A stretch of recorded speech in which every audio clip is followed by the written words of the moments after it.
All right, ladies and gentlemen, it is time. Oh, snap. I gotta reposition this pop filter. It keeps slipping if I nudge it even just a little bit. But, ladies and gentlemen, it is time for the next chapter of Sakamoto Days. So let's go ahead and get started, shall we? Actually, hold on. Got a video that wants to play because I hit the wrong tab. Okay, there we go. Let's go ahead and get started with Sakamoto Days, shall we? Yo, peoples, Qushu92 here. Welcome back to Sakamoto Days. The predicted moment for Uzuki has now occurred. Sakamoto is laying on the ground, heavily impaired by Uzuki. Nagumo apparently slashed through the neck of Uzuki, which should have hit him in the carotid artery, which in mere minutes he would have died. But instead of that, his body said, nah, I don't feel like dying, and then gets back up, and then proceeds to launch at Nagumo and fight him in a way that's similar to a certain main character that we know, because a long dormant persona within Uzuki that has apparently always been there has now surfaced, and now Uzuki has taken on the persona of Sakamoto himself. So and we're not going on break after this chapter either. Let's see what happens in days 270 prime. And mind you, this is Sakamoto in the prime of his life. Let me get chat off to the side because my phone and all this other stuff is in another section of my room because I got food on my table that I will be eating before I continue with the Hunter x Hunter reaction. So I'm gonna eat some of that, and then we'll do Hunter x Hunter after we're done here.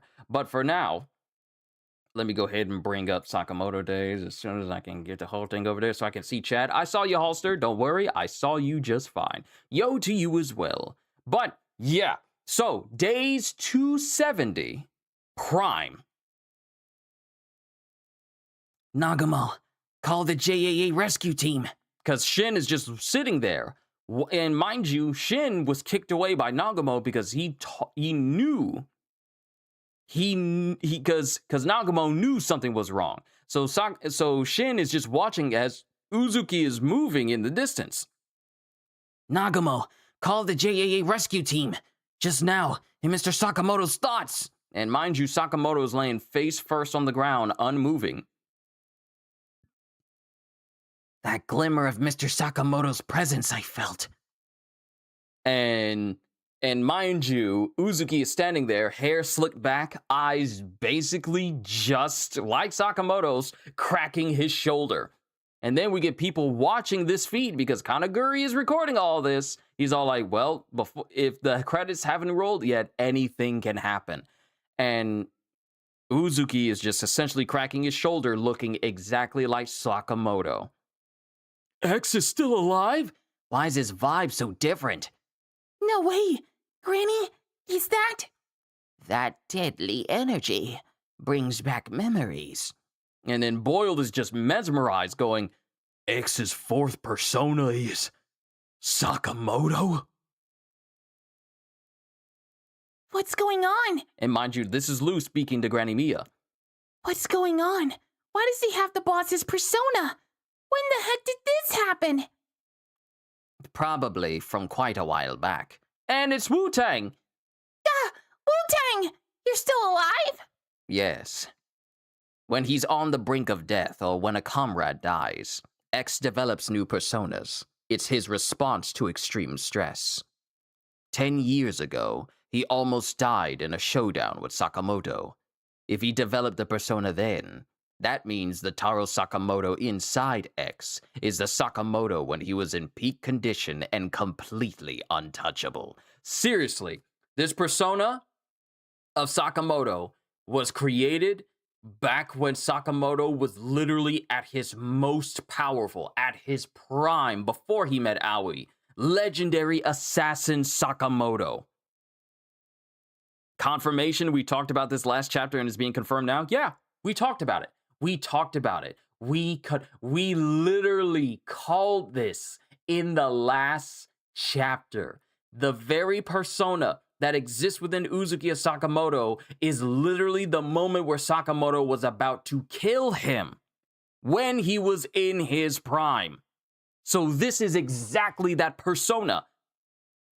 That means the Taro Sakamoto inside X is a Sakamoto when he was in peak condition and completely untouchable.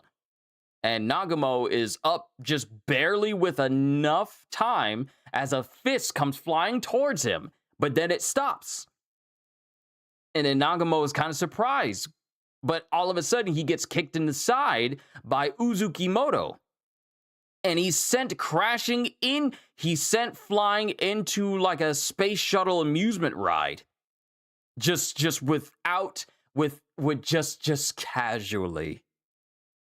The way he moves is unmistakable. It's Sakamoto in his prime.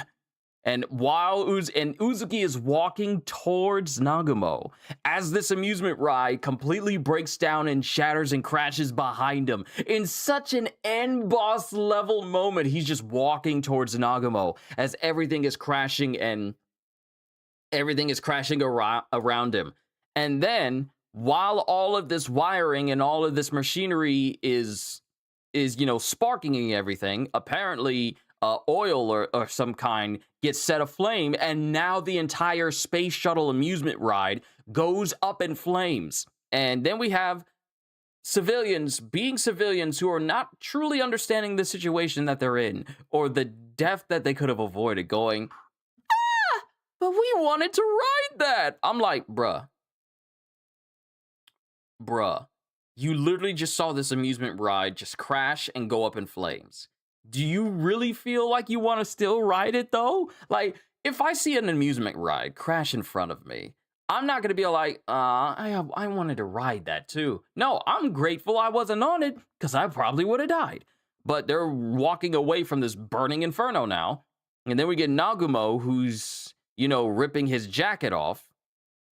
Yeah, like ripping his jacket and his necktie off. Taking his jacket off and ripping his necktie off, going, I have a question. Do you even know why you're fighting right now? And then it cuts to Uzuki's neck, still bleeding from him being cut by Nagumo. And Uzuki takes a burning piece of metal that's on fire, and he basically just puts it on the wound, instantly cauterizing it. Great. There's those legendary communication skills, too. Just like back in the day. Unlike Akao's persona, this one seems like a pure killing machine X can wield for his own purposes. Should have chopped his head off immediately. Why didn't I? And then he can only think of Rion. I pity you. I pity you. All you see... Oh, no, this is Uzuki when he's going, I pity you. All you see is Rion's ghost, just like me. And then Nagumo takes off, he takes off the sleeves. He actually takes off the sleeves of his jacket. Well, I'm stuck in the past. So what? I'll kill you as many times as it takes. And then Nagumo extends his weapon. He just extends his weapon extra wide, until it's like a double-bladed weapon now. And then he rushes Sakamoto. No, it's so bad, I actually thought he was Sakamoto. He rushes Uzukimoto and slashes him in the leg. And it looks like he gets him in the shoulder, too. And Nagumo's looking at him, and then Uzuki's looking at him. And then Uzuki grabs a hold of something, and he grabs... Ain't no way. Stop.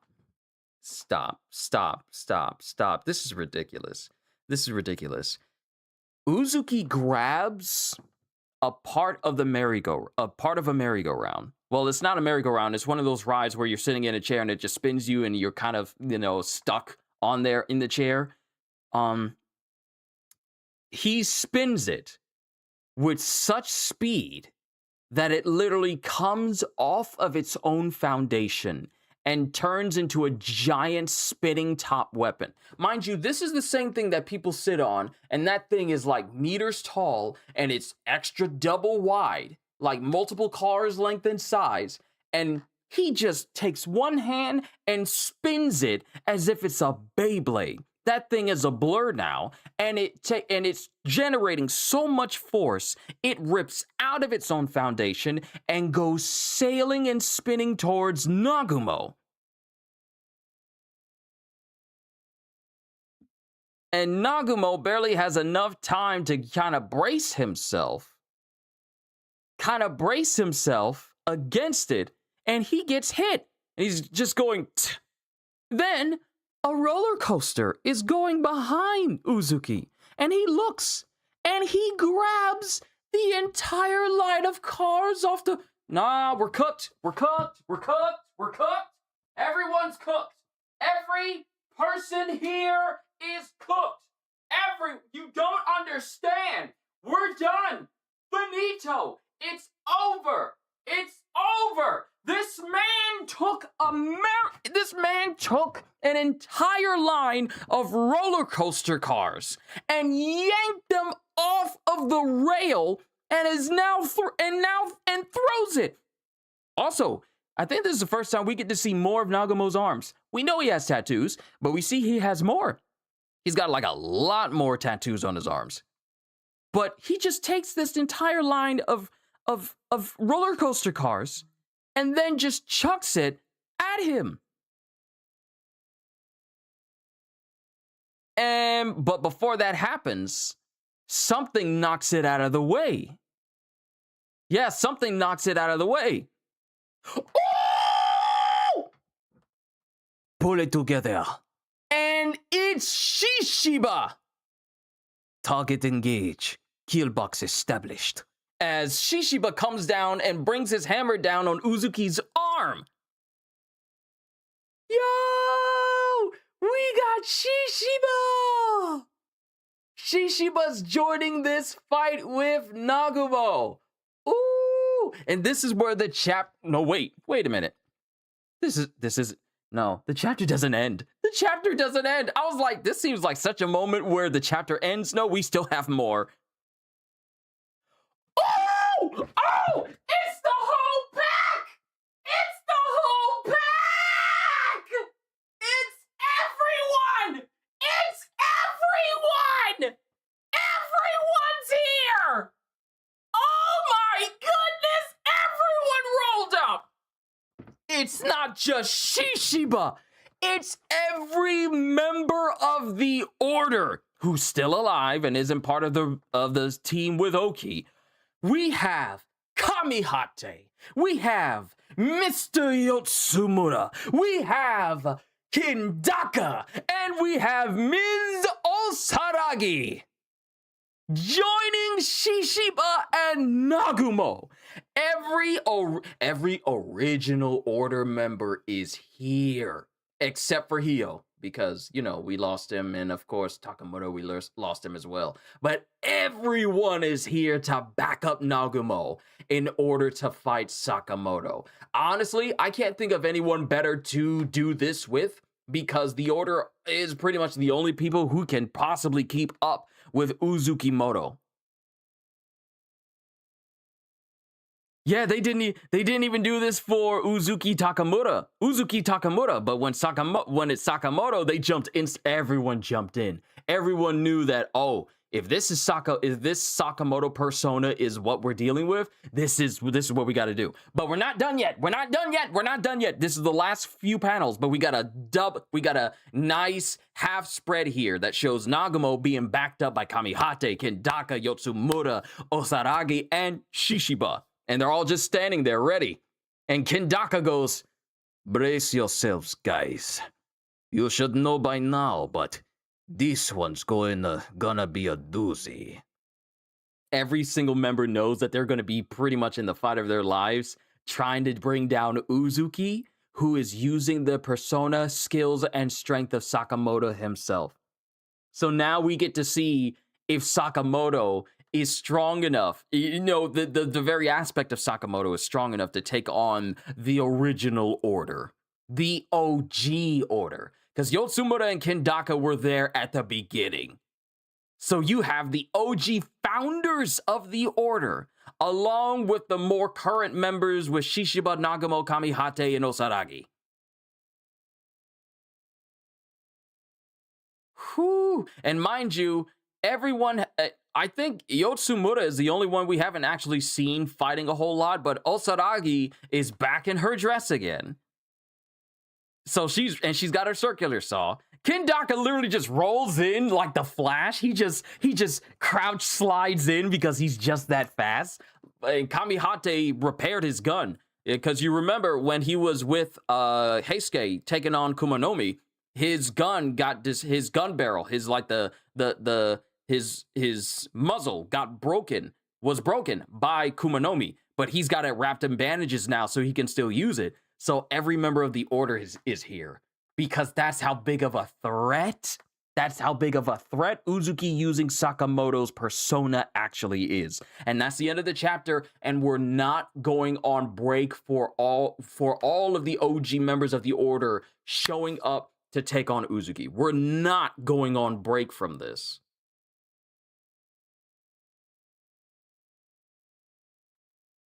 Let me see what everyone said. I need to get the chapter up. Confirmation. We talked about this. Yeah, bro. He's cauterizing the wound. We're so cooked. And of course, he's not talking. Sleeveless Nagamo looks good. He does indeed. It's the whole, bruh. It's the whole thing. Anyone else? Back up, please. Nagamo is so cooked otherwise. Now you're coming to this conclusion. I came to this once we saw the cauterization occur. Yeah. No. I knew we were cooked. I knew we were cooked. But then we get back up. They didn't even do this for Uzuki Takamura. I don't think this is over either. I do think we get Shin to jump in, maybe Boiled, and maybe Heisuke too at some point. Also, I called it. I know when a jumping is about to happen, and we're about to get a gauntlet here to take this man down. I think everybody gets cooked, but Nagamo, Shin, and probably Sakamoto will jump in. That's if Sakamoto is in a position where he can actually start moving. He's not moving right now. And Uzuki made it seem like he sliced through his entire body. Even Nagamo was saying like, oh, he sliced through his entire body, so there's no way he's going to survive this. But what we're about to get right now, not only that, but let me just talk about a little bit of what happened in this chapter. The craziness of Shin witnessing Uzuki copying the persona of Sakamoto, cracking his shoulder, then fighting Nagamo, sending him flying into a space shuttle amusement ride, completely destroying it. The whole thing setting on fire. Him getting a piece of metal that is burning and on fire to basically cauterize his open neck wound so that it can't impair him at all. And then Nagamo thinking like, I should have chopped his head off immediately. Why didn't I? Because he was thinking of Rion. Well, I'm stuck in the past. So what? I'll kill you as many times as it takes. And he's preparing to face off against Uzuki, who he does, in fact, successfully slash in the leg. He does slash him in the leg and the shoulder. The right leg and the left shoulder. He does manage to actually cut him there. So Nagamo actually did get some wounds. We also see more of Nagamo's tattoos, though he's moving too fast for us to get like a good, accurate look of it. He's got tattoos all over himself. But he's fighting Sakamoto. He's fighting Takamura. He's fighting Uzuki. Sorry, the face. The fact that Uzuki's face literally changes into that of the person into that of the persona he's undergoing at the moment. Just the way his face looks so much like Sakamoto that I instantly want to call him Sakamoto because his face basically contorted into that of Sakamoto, literally takes an amusement ride and spins it so hard that the whole thing, it's not just a chunk of it flying off and turning into a top. It is literally the very entire ride itself that gets ripped off and sent spinning towards Nagamo, who just simply braces himself. But he does get hit by it. And then man pulls off an entire roller coaster chain of cars and throws it at Nagamo. But it gets knocked away by Shishiba, saying, pull it together, target engaged, kill box established, as the rest of the order shows up to fight him. And even Kendaka can tell, like, brace yourselves, guys. You should know by now, but this one's gonna be a doozy. Ooh. Man, this is such an Avengers moment. And also, the one thing I want to note is that Yotsumura has his three-sectional staff, with him as well. So he came to fight. He literally came to fight. Kendaka literally skidding to a stop. Like, the way Kendaka, of all these people just showed up, he literally showed up like the Flash. Because when it comes to the Flash, oftentimes you see him just skidding to a stop. He literally just comes in and slides down low with his hands behind his back. It's like, it's such an aura farming way to stop because of how fast Kendaka is. It's such a beautiful set of panels. And Osaragi is there as well. She doesn't appear to have her usual veil on, but she does have her circular saw. And she put her, her regular black dress back on. So she's back there. And Shishiba is the first one to knock away the roller coaster cars as well. So he's all like, pull it together, man. What are you doing? And he's the first one to stand in front of Uzuki, preparing to face off. So we got 1, 2, 3, 4, 5, 6 members of the Kendaka Speed. Always looks good, right? But it's just something about the way he's drawn here. He's not even looking directly in a direction. He's not looking directly at Uzuki, but he's just skidding to a stop in such an aura-filled way. I bit my tongue again. I think this is the second reaction where I bit the back of my tongue. It's just the way that he skids in here. It's like, this is the reason why I love speedster characters, because they are just so cool whenever they show up. It's just a wonderful panel where it has all of the order preparing to face off against Prime Sakamoto. Or an Uzuki empowered by Prime Sakamoto. This is a perfect, let me see what you said. Also, I love this. This is so thematically perfect. We have current Sakamoto with his new philosophy of no killing and all the allies he's made because of it versus the old him and what he used to represent. This is a perfect display of the theme of being able to become a better person and having a change of heart. And there's no better final opposition for that than Sakamoto and his old ideals and stuff. That's a very good point. We have Sakamoto of today versus Sakamoto of the past. And the two parallels of his way of thinking before he met Aoi and took a vow of no longer killing anyone, and how much better his life has been because of that, versus Sakamoto of the past, who had literally no qualms about killing, and it was just simply a job to him, no more, no less, and he didn't really care about a person's feelings because he was just basically indifferent. He didn't have like the bevy of friends as he does right now. So many people's lives have been changed for the better, or just completely took a different direction in their lives due to their interaction with Sakamoto. And all of these people are here because, one, they know how much of a threat Uzuki is. If you allow this man to live, he is basically going to kill all in his way. And like you said, there's no better way than to bring down this final boss than him operating in the old ideology of what Sakamoto used to be before we even started this series. The very Sakamoto's old previous nature before he met Aoi. Being brought down by a group of people that know Sakamoto for his new ideals of being a family man and taking a vow of no killing. These are all people who know Sakamoto as he is now. They know what Sakamoto stands for now. And what they're facing is what Sakamoto used to be.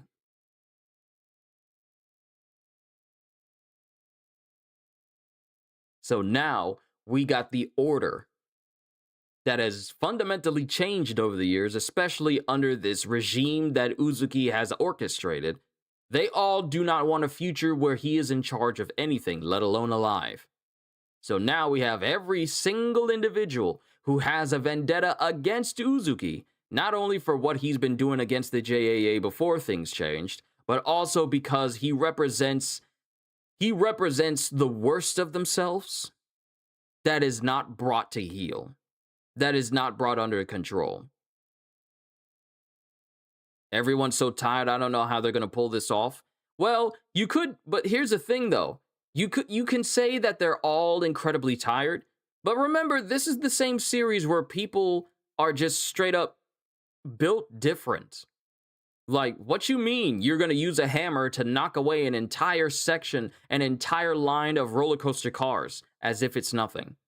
This is the same world where someone like Uzuki can spin like a, I don't even know, what is this ride called? I need to know the name of this thing. Amusement ride with swinging chairs. It's just called a swing ride. It's literally just called a swing ride. Wow. I was expecting some extravagant name. It's so simple. But this is the same universe. This is the same world where someone like Uzuki can spin a swing ride with such force that it comes off of its hinges and turns into like a ginormous amusement ride weapon that tears through an entire section of an area. And someone like Nagamo is capable of just simply bracing himself and surviving that. If it was a regular person, they'd be dead instantly from the force. But you have people who can survive getting slammed into all manners of different things and just simply say ow and walk away from it. So people being overly tired, pretty much nothing to the most powerful assassins here.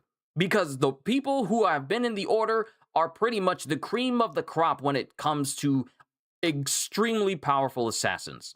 And when I say extremely powerful, I mean beyond superhuman level. So them being able to recuperate quickly is not surprising. Because Shishiba was the first person to show up. And mind you, he got hurt.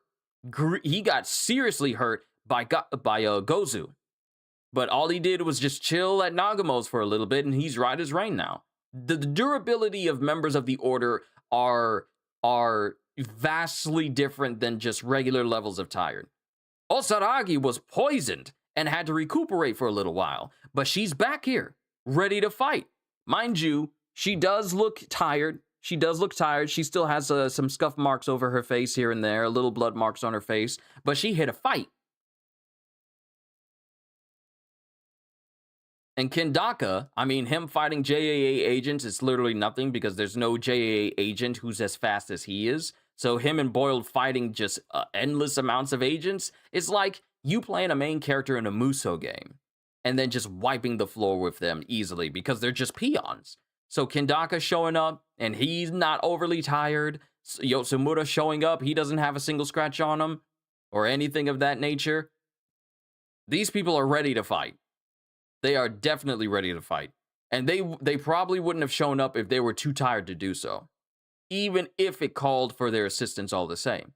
So I'm not too worried about them being tired because they probably wouldn't have shown up if they were.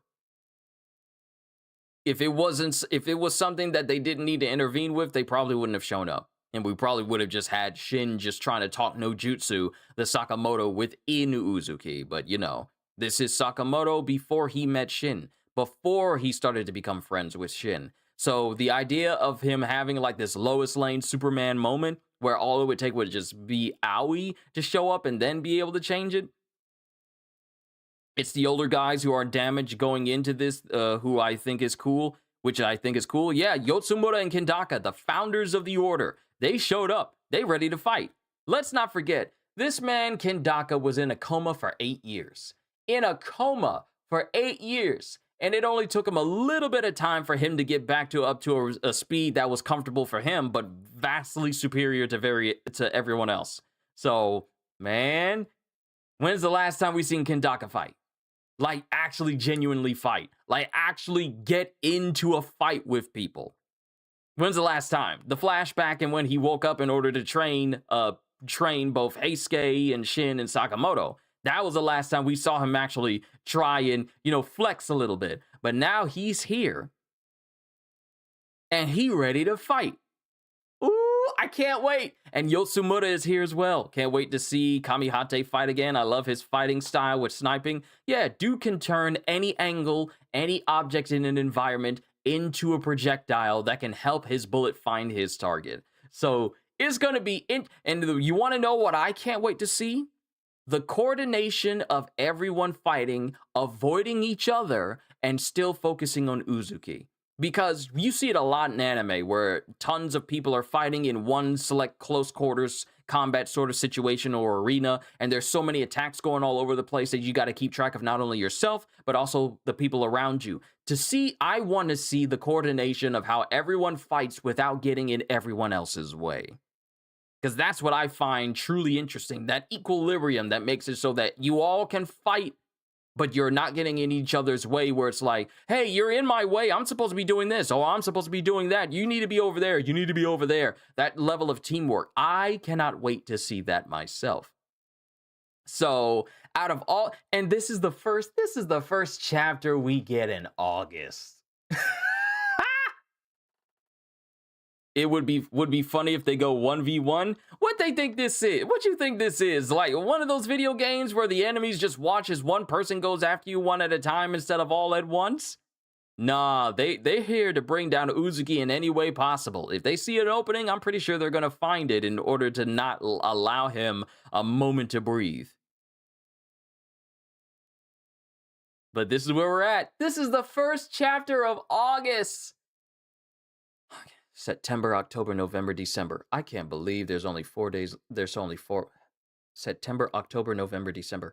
There's only 4 months left in this year. There's no way. There is no way. There's simply no way. Man, where does the time go? I wouldn't be surprised that Kamihate has Heisuke strategically placed somewhere far away so he can step in and start sniping if they fail here. Not in this series, they ain't afraid to jump people. No, they are not afraid to jump people. That's the reason why every single member of the original order has all shown up. Yeah, this year went by too fast. Yeah, it has. But I can take solace in knowing that I'm going to be able to enjoy myself not only this month, but also next month as well, because next month we get the next story DLC for Borderlands, Marvel's Wolverine. Control Resonant. And there's something else coming out in September that I am drawing a blank on. I can't remember. The release date for Attack on Titan 3 is getting revealed tomorrow, so that's wonderful news as well. So there's just so many things. I really hope it releases in either October, but not November. I really hope it's in October. But if it's not, then I really hope it's in November. Wolverine next month, I'm going to see Brand New Day a couple of days with the boys. Nice. Me and my dad are going to go see it as well. Not today, but we still need to work out a day. But yeah. But overall, this was a very good chapter. It got me out of my seat twice. This was a very good chapter. The OG order has rolled up to face off against Uzukimoto. And even they acknowledge that this is going to be one heck of a fight to get through, because Sakamoto is considered the legendary assassin out of everyone.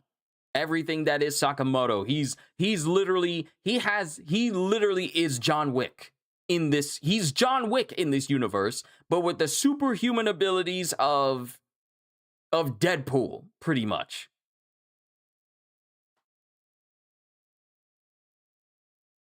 These 2 months are going to be so fun. Yes, they are. I know it would be out of character and not make any sense at all, but by all means, go ahead. Speak your piece. But wait, how was he in his prime when he killed, how was he in his prime when he killed Uzuki? He didn't, though. He didn't kill Uzuki.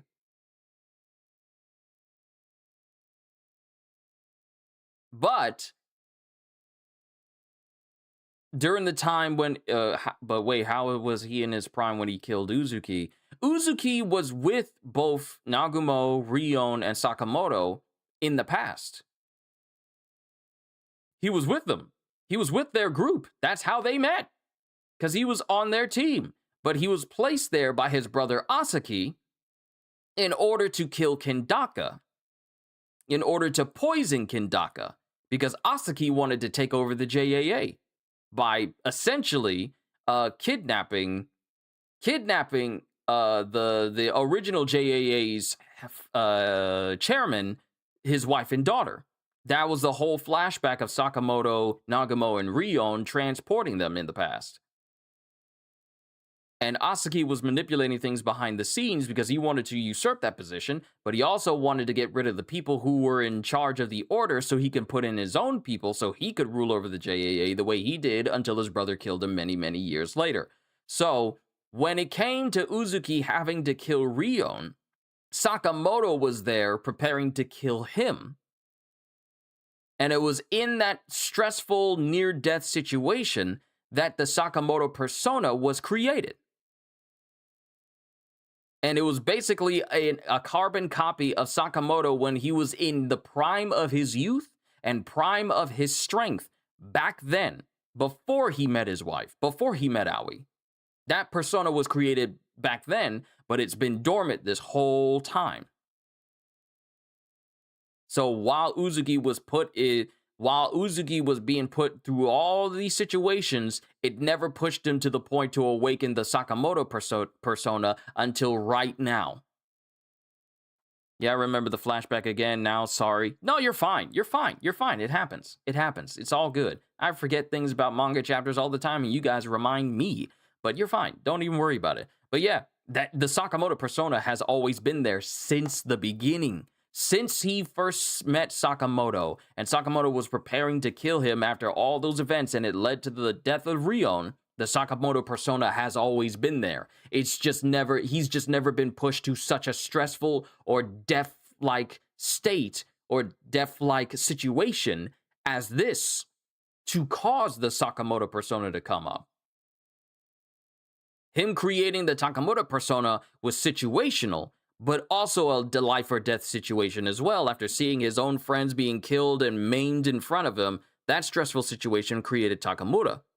But after all that, causing the Takamura persona to falter, now he was put in such a state where he was essentially about to die and bleed out. And that's what caused the Sakamoto persona to creep up in order to basically save his life. So now his body is moving and acting like that of Sakamoto, meaning that wounds that would normally would have killed him are now just going to be straight up ignored, including him basically taking some rebar and burning his open neck wound to seal it shut so that way he doesn't bleed out anymore.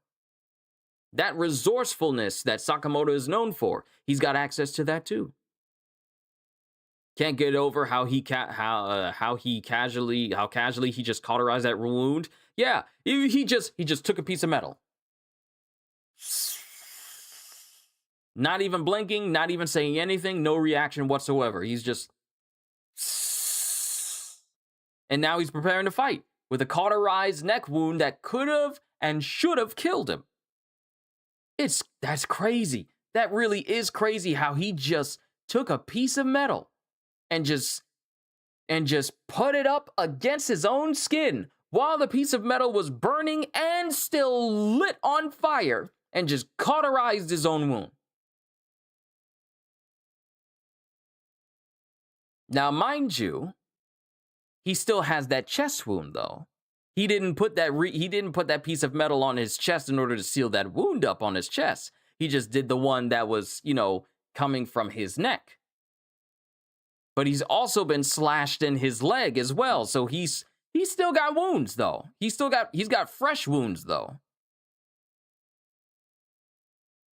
And it looks like Nagamo in the same panel was also hit too. I just know only Nagamo and Shin will be left. We'll have to see. But we've recently learned that Shin is apparently on a level of a member of an order because he was able to beat Tanabata. And Tanabata was seen as the jack-of-all-trades member of the order that Oki was running. So Shin was able to beat him. So Shin is capable. He just needs a little bit more rest. But yeah, this whole chapter was crazy. But the whole order showing up to face him, Kendaka still grabs me with this panel where he just comes in skidding to the side. It's just so cool. So cool. It's such a wonderfully drawn panel. But yeah, this is where we're at. And that's the end of chapter 271. I wonder, are we gonna still have more Sakamoto days out of August? Or will it end in August? And if not August, will it end in September? I'm not going to say where I think the chapters will end because every single time I do that, I have been wrong. So I'm not going to say when I think the chapters will end at all because I've been shooting myself in the foot doing that.